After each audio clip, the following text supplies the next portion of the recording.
is the Leaders on Fire podcast.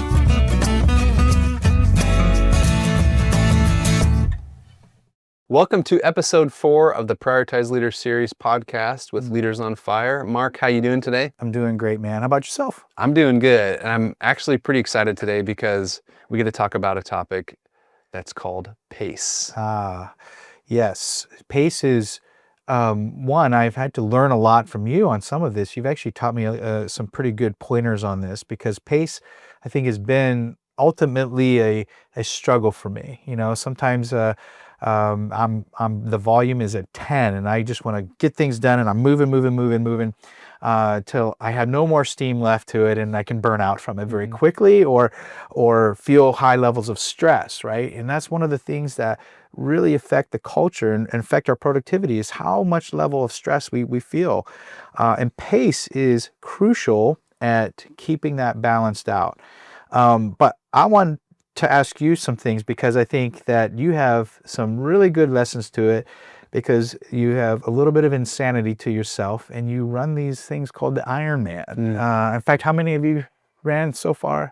4 full Ironmans and about 6 half Ironmans. Okay, and now you're training for another one for next too. year. Yeah. So, you know, and you've actually helped me understand some things about pace, even in the working out aspect of things. You know, as I was doing my cardio works and my training, I never really balanced those things out. And you taught me a very simple formula that when I started applying that and utilizing pace more effectively, not only was I burning more calories, I was going further.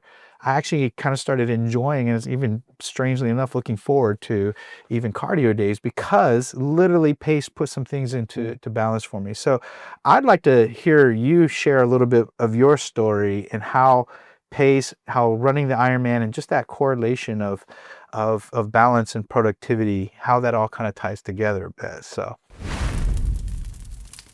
First of all, on the Prioritize Leader assessment, the assessments that I've seen from leaders we've worked with, pace is usually the one that is in the yellow or red, okay? It's the category that is the most unhealthy. And pace is interesting. It's in the middle of the 5 priorities, okay? Remember the 5 priorities are purpose, people, pace, perception, and profit. And pace is right in the middle. And depending on your pace, it can totally affect your people and your purpose. It can also affect your ability to perceive and innovate and produce purposeful profit. And so pace is one of those things that is significant, right? And the reason why I like pace and this idea of an Ironman, I like to call it an Ironman business because without proper pacing, you can't finish an Ironman. right. There's strategies that go into pacing and fueling and your endurance rhythms and the things that you need to persevere and the grit that it takes to finish one. Those same principles all apply to leadership and business. Absolutely. And so I love the picture of it because when I think of what it takes to compete in an Ironman and to cross the finish line, and I think about just the thing of fueling, okay? Fueling strategy is, I know that my body, they call it the 4th discipline. So you've got swimming, biking, and running in an Ironman. They say nutrition is the 4th discipline. Yeah. Because if you don't have it, you can't finish. You're gonna run out of steam. And so, you know, when you look at the business world and what are you fueling your business, you got to ask, what am I fueling my company? What am I fueling myself? And what am I fueling my people? Right? And so that all attributes to the pace because if you're not fueling your team well, if you're not investing into them well, you're not going to be able to actually move very quickly. Yeah. In fact, your team might burn out, right? If you're not fueling them well, but you're expecting them to just go run an Ironman, it's not gonna happen. If I'm like, hey Mark, let's go run an Ironman, I don't teach you anything about fueling, and you start going after it without any training, any preparation, any fueling, you're gonna fizz out, right? You're gonna burn out, and your pace is gonna be a detractor. It's gonna help you not finish well. It's gonna make you not finish well. Same thing with the business. So if I'm investing into my people well, and I'm fueling them, and I'm fueling myself, and I'm fueling the company with the right things, I can actually accelerate pace and perform better without burnout or failing. Yeah. Does that make sense? That makes a lot of sense. Yeah. You know, because I mean, I'm sure that there's been times you felt the burnout or there's times that you feel, you know, and that's the thing when pace is off, it's just clear. it does create this imbalance. It's like, you constantly feel, man, I don't have enough time, right? In fact, again, when I look at any of the coaching I'm doing with leaders, it is yet to be an issue that I've not had to work with other people on is time. I don't have enough time to do anything, In fact, if I don't pace myself, I don't have enough time to be connected even to my purpose. I don't have enough time to, to care for the people. I don't have enough time to balance my family life and my work life. When that pace is off, it does affect all aspects of life, Have you ever experienced a season where maybe that pace was unsustainable, or have been in that scenario where it's just been, man, I have to make some shifts or changes, or maybe even in the racing component, have you ever recognized when it just is unsustainable for me to keep this particular pace? Yeah, I mean, there's definitely been lots of seasons, and probably more seasons than not with unhealthy pace. I don't know if I would say it was unsustainable, because part of the reason why pace gets off is because you think you can do it. You think you can sustain it. Yeah. You think it's just this one more project. It's just a little extra hours right now. And you keep fooling yourself into the next thing and the next thing and the next thing. And next thing you know, you are out of whack, but you've conditioned your body to be out of whack, right? And so you think it's sustainable, and you convince yourself it is, until you actually hit that wall that is really, really challenging, and you've got to make a change.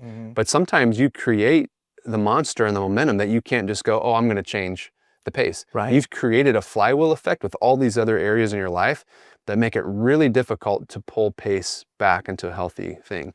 And on top of that, pace is not like you can just set it and forget it, okay? Because it's going to ebb and flow. So pace is something that you always have to be managing and navigating, because there's going to be seasons in life where pace needs to be at a certain speed. There's going to be seasons in life where you need to pull it back.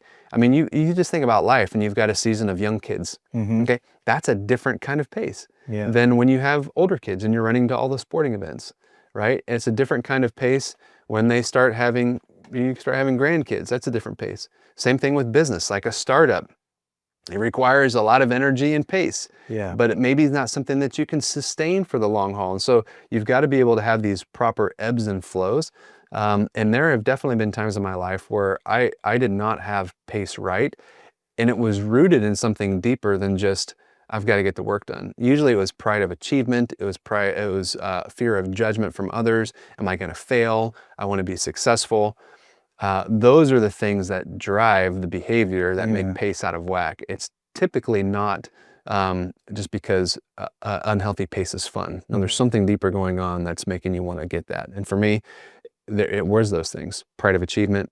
I wanted to look good, right? I wanted to be the first one in, last one out, because I wanted to prove myself. I mean, all of those things drove pace. Yeah. So it's like man, you dropped some major bombs on different levels there, But even addressing what you were just saying, it's when performance becomes ego driven, right? It is hard to balance it out, right? Because we become disconnected again from the very purpose of why we're doing things, and it becomes something else that's driving our pace. But the other thing that you said that was really significant, and that I see this so common, and I can relate to it myself, is if that pace is off for a certain amount of time, sometimes it actually creates the machine that we can't pull back and get out of. And so then to make and shift and do these changes, it almost feels impossible, because we've created the machine that doesn't allow us to do that. And sometimes it's really important to reprioritize that and get connected. I know, even when you and I were really kind of getting leaders on fire, one of the things we had to hold each other accountable sometimes is on the weekend to say, hey, you know what? Take the weekend. Spend that time with your family. You got to care for yourself, so that when we get together on Monday, we're refreshed, and we can hit it, and we can feel good about what we're doing. And so I think that, it really does create long-term growth and sustainability. Just like you're saying, if you're burning at both ends, you're not going to finish an Ironman, and anybody that knows that success of what it means to train and compete and complete something significant, that pace and putting those things in the right priority is crucial for for really to be able to finish the race. Yeah. You know? Yeah, and it's another interesting tie-in with the Ironman is that I've seen people and I've experienced it myself, but I've witnessed it a lot in the Ironman. Is that typically what happens, especially for first timers, is they kill themselves on the bike, which is the second discipline. You're biking for 112 miles, and then you come off the bike and you got to run a marathon, and you're literally almost out of gas. And we call it the zombie walk. And so late into the evening, people are just walking the marathon and they're completely tanked. And some people don't finish. They don't make it because they went too hard and they didn't pace properly for the long haul. But let's deep dive this a little bit, Mark, because I want to talk about the significance of pace in the framework of the 5 priorities. Yeah. Okay. And something that's really important. In our last podcast, we talked about people, okay? When our people are healthy and they feel cared for, and we've invested into them, and they're engaged, and you've created this people-focused culture, when pace needs to shift, they can shift with you. Let me give you an example. Okay. At our company, we recently had, the other company that we own with our family, it wasn't that long ago that we had an incident that occurred. We had a fire. That created some disruption to the business. And we pulled together a team. I mean, there was 35 to 40 people that were standing at attention, ready to serve after hours, longer hours, to get through a really short season of about a week. Yeah. So that the customers didn't skip a beat. Okay. And we had to process thousands of garments to get things back up and running. And we had people from different departments, whether it was IT, whether it was service, whether it was marketing, all hands on deck, helping unpack boxes and get things organized. Why did those people show up to do that? It's one, because they felt cared for. Yeah. They were part of a team that they felt valued. And when it's time to step up, because that's when we had to accelerate the throttle. Guys, pace has to go to a 10. Yeah. And they were all in. What happens if we stayed at 10? You know, or we had a culture that was at 10 all the time? Yeah. Well, they would have been burned out. But we were able to celebrate, and it was so much camaraderie, so much victory. We rebounded very quickly, and things were awesome. And it was great reward for the team, just in the camaraderie of that. Right, right. And so because our general pace, and because of the people and how we treat them, we're able to accelerate and pull back. Now that still can be challenging, right? We pulled back and everything's back to normal, but we have to watch the overall pace of the organization and know when we need to throttle and when we need to pull back. It's no different than when I'm in an Ironman and I've got a very hilly course and I've got to do a lot of climbing on the bike. Right. I might have to grind out more power and more energy for a certain segment of that to make it doable, but I've got to know when I've got to pull back. Yeah. Okay. And there is no coasting, right? You can coast for a little bit in an Ironman going down a hill, but there's no coasting to finish. You can't coast to the finish line. It doesn't work. There might be moments of coasting. Yeah. It's the same thing in business. If your team is just coasting, they're not going to finish well. They're going to become complacent. Yeah. So pace is important because you can move too fast and burn people out, and you can move too slow and create complacency. Yeah. And so anyways, I wanted to use that story to illustrate like the power of why the people piece is so important and how it connects to pace, right? But the same thing, if the pace then, if we'd have kept it at throttle, now it's going to start damaging the people. Yeah. Right? And so they are so connected. The other thing with pace is it affects our ability to perceive the future. Now, Mark, I know you've experienced life, and I want you to give a little bit of a context here, a story. When pace has been off and you have not been able to perceive clearly. And what we talk about in the perception priority, which is the next module or the next podcast, it's the ability to see the future. It's the ability to reflect. It's the ability to think and to plan and to innovate.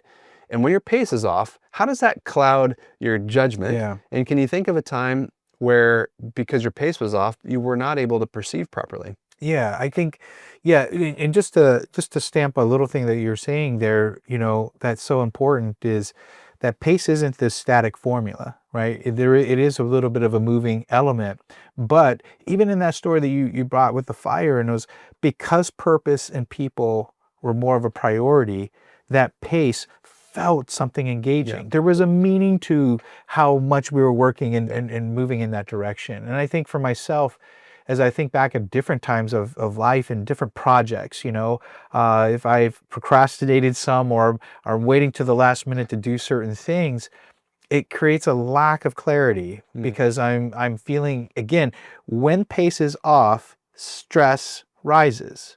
When stress rises and your body's flooded with cortisol and adrenaline, and you are now having to sort through a whole nother filter of different lenses, right? Of oh my goodness, can I get all of this stuff done? Or man, I got to make this deadline. Or I start thinking, man, I just can't wait till this day when it's all done and over with.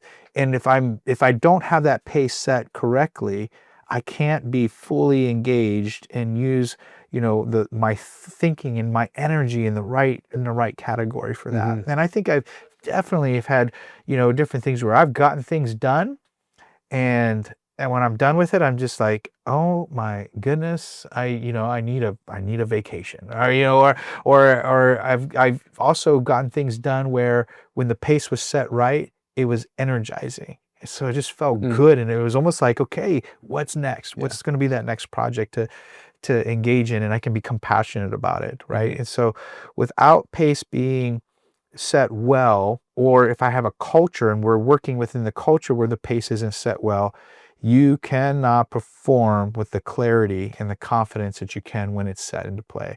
Because just as you were saying in the race, you can't coast to win a race, but sometimes you need a coast to be able to let your body say, oh, okay, I'm resting enough because I got another big hill to climb, right? Exactly. And so we have to put those balances in, but there is no one pattern, right? Because we can move too slow and get nothing done, right?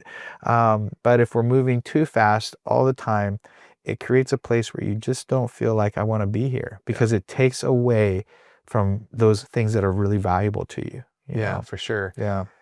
Before we kind of wrap up here, I feel compelled to share this. One of the illustrations we use in the Prioritize Leader course in the PACE module is I talk about Jesus and his pace. Would you say that Jesus had a important purpose and mission? I would say so. Would you say that Jesus had a priority of people? Yeah. Okay, now let's talk about his pace. The story that always sticks out in my mind is when he is on the way to save a dying girl. People came to get him and say, she's dying, you have to rush, you have to hurry. Think about the urgency. Think about the urgency of that. Someone is coming to say there's something significant that demands a sprint, right? To go save this girl. Jesus is walking along. A woman touches his gown, his robe. And he stops. And he said, what was that? He knew the power left him. And he turns around and he engages with this woman that had been bleeding for 12 years and couldn't be healed.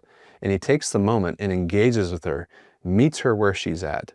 And there's something urgent to get to, but he was able to adapt his pace and not fly past that. And so the point of that story is that being aware of our pace, and even when there's something really important we're working on and something we're moving to, we got to make sure we're not blowing past those type of situations in our lives. You know what I mean? You can miss them for you sure. can miss them. And so I love that picture of pace because he demonstrated it so well, because he had urgency and his mission is urgent.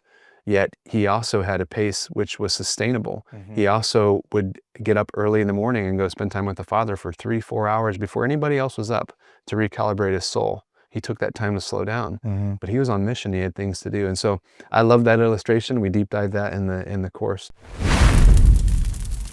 To kind of land the plane here, I think it's important to talk about how people can learn and understand how to apply PACE principles. And in the Prioritize Leader course that we have, we give several frameworks and practical tools for helping people keep pace in check.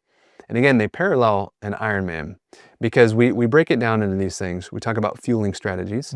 Okay, we give multiple fueling strategies, and I shared that a little bit. What are you investing in your company, yourself, and your people? We talk about endurance rhythms, right? How do you recover? How do you rest? How do you reflect? And how do you recalibrate? We break those down. We talked about adaptability. And I use the story of Jesus and how he was adaptable and able to adjust his pace accordingly. And then we also talk about perseverance and grit, right? The perseverance and grit it takes to finish an Ironman. It takes perseverance and grit to lead well. Yeah. Leadership is not for the faint of heart. It's not an easy calling. You don't coast through leadership, right? There's some things that are challenging about it. And managing pace can be very difficult. And it takes perseverance and grit to drive the disciplines that it takes to keep things in check. Yeah. And know when I got to deep dive and when I got to pull back. Yeah. And that is the pacing strategy. So in our course, we break down those things and give people practical tools so that they can learn how to create the proper pace disciplines in their life. That's so good and so important, because when we look at healthy leadership, right, you set the pace. Yep. Right? You are setting the pace. And people are going to find out very quickly sometimes, right, where is our heart? Where does our trust lie in? And sometimes in some of these areas. And so it's such great stuff, man. And, I think, I love having the ability to gain these practical tools, because I think this is something that people have to learn. It's not just always ingrained in us. We have to actually learn what this looks like so that we can become more aware. What are those lenses that I use that offset my pace? How do I create the right lens to be able to see things, and so I can put that in the right priority? It's good stuff, man. Yeah, absolutely. So this can be found on leadersonfire.com. That's the place where we've got our learning platform. We've got a course called the Prioritized Leader, and it breaks down purpose, people, pace, perception, and profit. It deep dives these topics that we're getting into on this podcast, and it is well worth the investment. It is truly transformational for leadership. And so we hope our listeners are encouraged by this podcast and that they walk away with practical tips from our discussions, but furthermore, that they're prompted to say, I want to go deeper. I want to go deeper. And we've created the tool sets for people to do that. Yeah, it's awesome. Awesome, man. Well, good conversation today. We will circle up again for the next podcast on perception. Excited to do it. Awesome, man. We'll see you then. All right.